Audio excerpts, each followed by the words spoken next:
muddo 5 sano ah ayay u sheegayeen maamadan inay leedahay uur oo ay caloosha ku wada ciyaal laakiin waxa ku dhacday waxaysan weligeed filaynin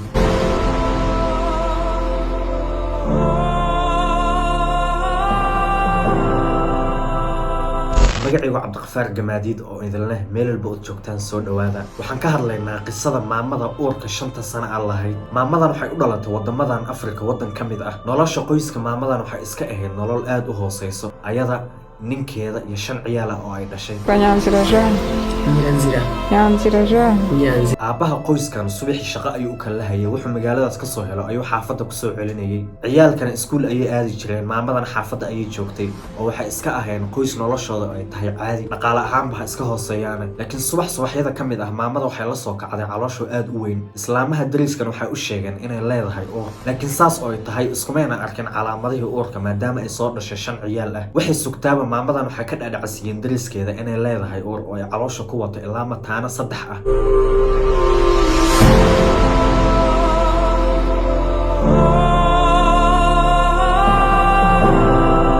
laakiin marka kasii dambaysa caloosha aad ay u sii weynaanaysay maamadan waxyaabaha fajac iyo la yaabka ku noqday waxay ahayd inaysan isku arkeenin calaamadaha uurka waxayna dareemaysaa xanuun marka kasii dambaysa oo ay caloosha sii weynaanaysay waxay sugtaaba sanado ugu dambeyn isbitaalka ayay tagtay ayadoo u adkeysan weyday xanuunka ay ka dareemaysa caloosha dhakhaatiirtu waxay ka qaadeen dheecaanka lagu ogaado uurka laakiin natiijada u soo baxday way aamini waayeen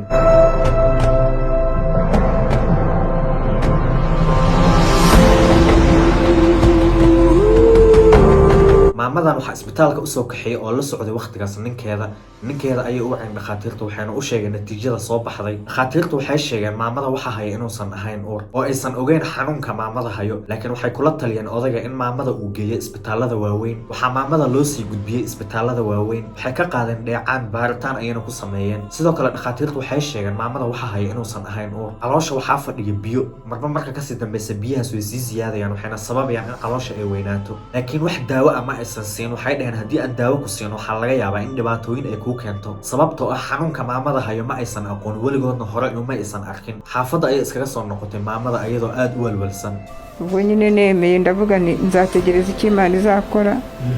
niba gupfa nzapfe niba gukira nzapfe gabadheeda curada ah waxay iskuulka uga hartay in hooyadeed ay saacideyso maamada iyo qoyskeeda waxaa ku dhashay walwal waxay u moodayeen in maamada ay leedahay uur oo meeshaas ay farxad ka dhalan doonto laakiin cagsigeeda ayaa dhacay oo maamada way xanuunsan tahay waxa hayana uur ma ahayn ugu dambeyn waxaa la soo ogaaday in waxa haya ay yihiin sixir oo maamadan la sixray biyahana loogu daray waxyaabo sixir ah oo budo ah taasna ay sababtay in caloosha ay marka kasii dambaysa sii weynaato waxayna u sheegeen haddii ay heli weydo sixirkaas daawadiisa inay dhimanayso oo aysan wax daawo ah u haynin hadda maamadan gurigeeda ayay joogtaa ayadoo sheegtay inay meeshaas ku sugayso dhimashadeeda sababtoo ah ma taqaan waxyaabaha lagu sixray iyo qofka sixrayba odayaasha xaafadda iyo dhakhaatiirta waxay ka codsadeen dadka deegaanka la degan maamada inay noloshooda badbaadiyaan oo iska soo dhex saaraan qofka sixray maamadan si daawadeeda loo helo nolosheedana loo badbaadiyo run ahaantii sixirku waa wax jiro nabigeena sallallahu calayhi wasallamna waa la sixray diinteenana waa lagu sheegay meesha aad joogto iyo dadka kugu hareeraysanba waxaa laga helaa dad wanaagsan iyo dad xun waxaana suurtagal ah oo dhici karto inay jiraan dad ay dhibayso nolosha aad ku nooshahay farxadda aad haysato waxaana laga yaabaa in dadkaas ay ka suurowday inay nolosha kuu qunsan waayaan oo ay ku sixraan haddaba annaga haddaan nahay dad muslimiin ah diinteennan waa inoo sheegtay daawada sixirka